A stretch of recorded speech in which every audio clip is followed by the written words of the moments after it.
commentary first appeared in Western Story's July issue of 2020.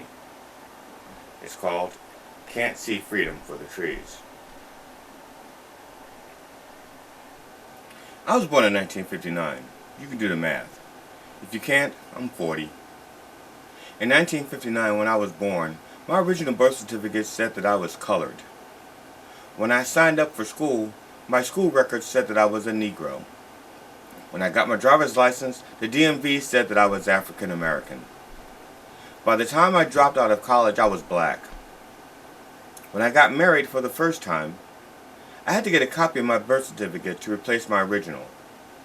When I looked at my copy of my birth certificate, I noticed two things.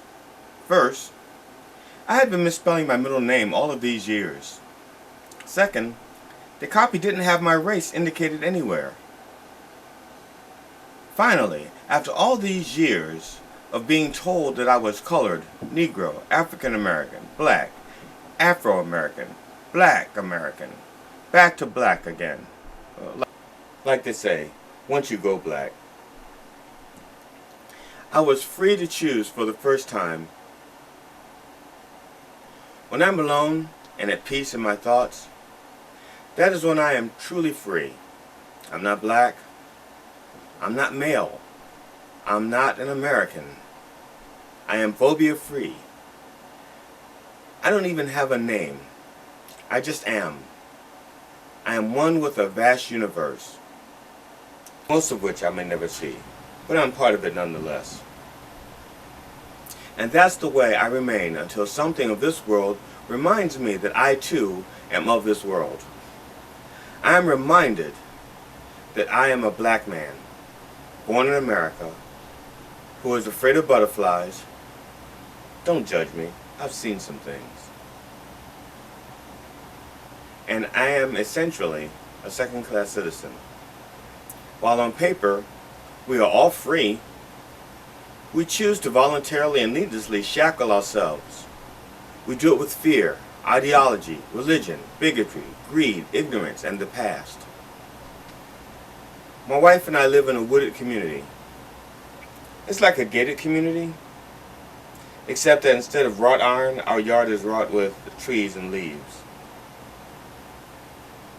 We are surrounded by nature, but once we get beyond the trees, there is a forest of Confederate flags. I have an above average IQ, technically a genius of love, but I don't get it. People, you know which people, keep telling me that I need to move on from the past while clinging to an era whose time is gone. I hear chants like, it's not hate, it's heritage. But when I was being chased by a car full of men toting a Confederate flag, it didn't seem like they wanted to share their heritage with me. Or maybe they did. While this country celebrates two Independence Days, Juneteenth and July 4th, we are still less free than ever. When I was a child, I learned that when you have a prison, the guards become prisoners as well. It takes a lot of effort and energy to keep a people oppressed. If we put an end to oppression in all of its forms, we can all be actually free, and not just free on paper. Update. Since I wrote this commentary for What's the Story magazine for July, quite a few things have changed, or I shouldn't say changed, have developed.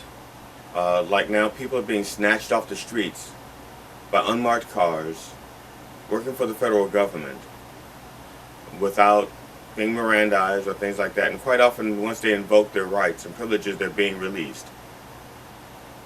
It's not just black people or white people, they're just people. And they're being snatched up by their government. That's not how we work in a free society. At least it's not how we used to work in a free society. So, maybe we're not such a free society.